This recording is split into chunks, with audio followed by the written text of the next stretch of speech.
안녕하세요, 국뽕인입니다. 오늘은 지금으로부터 정확히 28년 4월에 있었던 미국 LA 폭동에 대해서 다시 한번 재조명해보는 시간을 가져보도록 하겠습니다.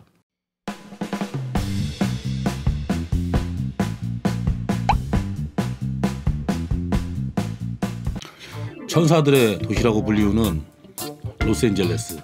1992년 4월 29일 말도 안 되는 어마어마한 일이 벌어지게 됩니다. 바로 LA 흑인 폭동.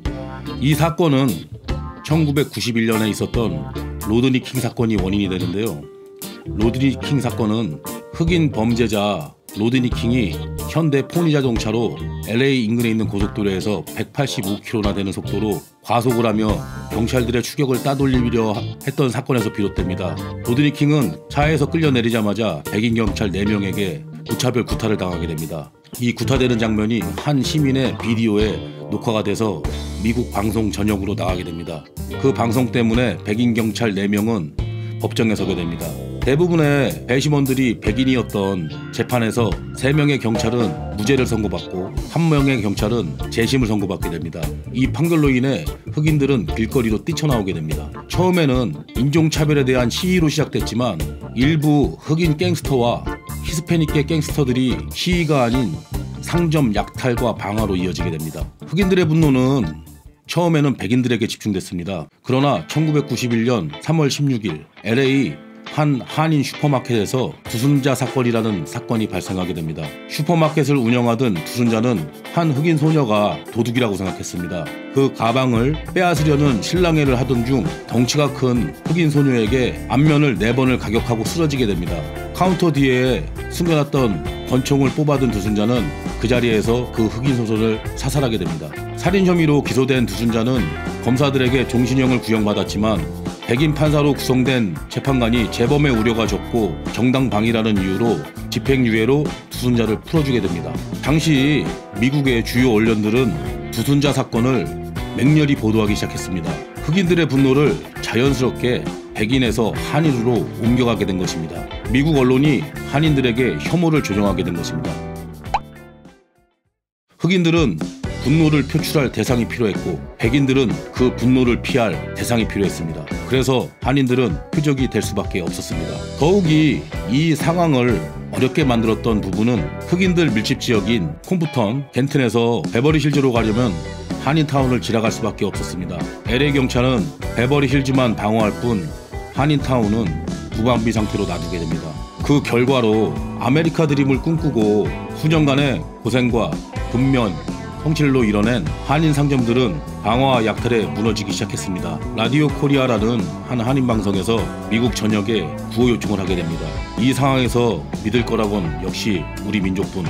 미국 전역에서 국난의 의병이 일어나듯 3-4시간 만에 LA로 한인들이 집결하게 됩니다.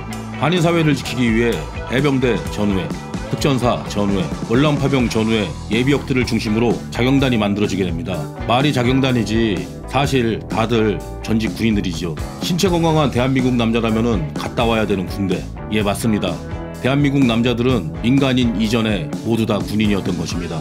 자경단은 일사불란하게 대공초소를 구축하였습니다. 4시간 만에 부대를 만들어 버린 것입니다. 이들이 구축한 진지는 월남전에서 검증이 된 파이어 베이스라는 중대 전술 진지였습니다. 원형 구조로 어느 방향에서도 방어를 할 수 있고 어느 방향에서도 공격을 할 수 있습니다. 또한 테러까지 확보된 완벽한 진지였던 것입니다. 마트에서 쓰는 카트, 자동차, 밀가루, 모래푸대 등을 쌓아 LA 한복판에 전술 진지를 만들어낸 것입니다. 그들은 현역에 있을 때와 마찬가지로 옥상 진지를 교대로 근무를 서며 폭도들과 맞서 싸웠습니다. 프로와 아마추어의 차이랄까요? 우리 자경단의 정밀사격은 흑인 폭도들을 압도하였습니다. 미국 방송을 통해 한인들이 대공초소와 불법 주광기를 사용한다는 방송이 나갔고 흑인 폭도들 사이에선 한인들이 용병을 고용해 배치했다, 불법 무기인 기관총과 미니건으로 무장했다, 한인타운을 가면 죽게 된다라는 소문이 번지게 됩니다. 하지만 그들은 킬러도 군인도 아니었습니다. LA에서 그저 생계를 이어가는 마트 사장, 꽃집 사장, 주유소 사장, 그리고 평범한 한인 2세들이었습니다. 흑인 폭도들과 치열한 공방전 중 5월 3일 캘리포니아 주 방위군이 개입하게 되면서 폭도들을 진압하게 됩니다. 주 방위군과 경찰 관계자들은 한인들에게 또 한 번 놀라게 됩니다. 진지 구축과 전략 전술면에서 현역 군대와 비교해도 전혀 뒤지지 않았을 뿐 아니라 불법 무기인 기관총과 미니건은 플라스틱으로 만든 모형이거나 나무로 만든 가짜였습니다. 한인들의 노력에도 불구하고 2,300여 개의 상점들이 불타고 약탈당했습니다. 재산 손실이 3억 5천만 달러, 우리 돈으로 4,112억 원에 이르렀습니다. LA 전체 피해액의 절반에 달하는 금액이었습니다.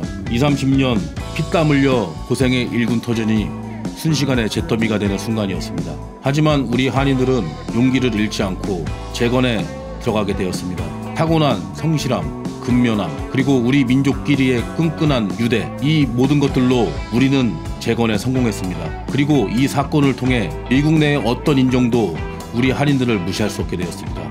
28년 전 한인들의 하나로 뭉친 모습이 지금 미국 사회의 우리 민족의 위상인 것 같습니다. 곧 그게 전 세계에서 대한민국 사람의 위상인 것 같습니다. 이 사건은 28년 전 우리 민족의 단합된 모습과 항상 대한민국인이라는 마음을 가슴에 새기고 어떤 어려움도 민족의 단결된 힘으로 헤쳐나가길 바랍니다. 대한민국 화이팅!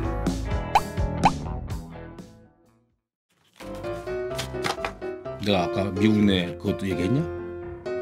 자부심 났겠다. 아 나는 뭐 하나 생각하면 거기에 그거에 꽂혀버리냐면 머리에 자부심밖에 떠오르지가 않냐. 이것저것 섞으면 나올 것 같은데 나오기는?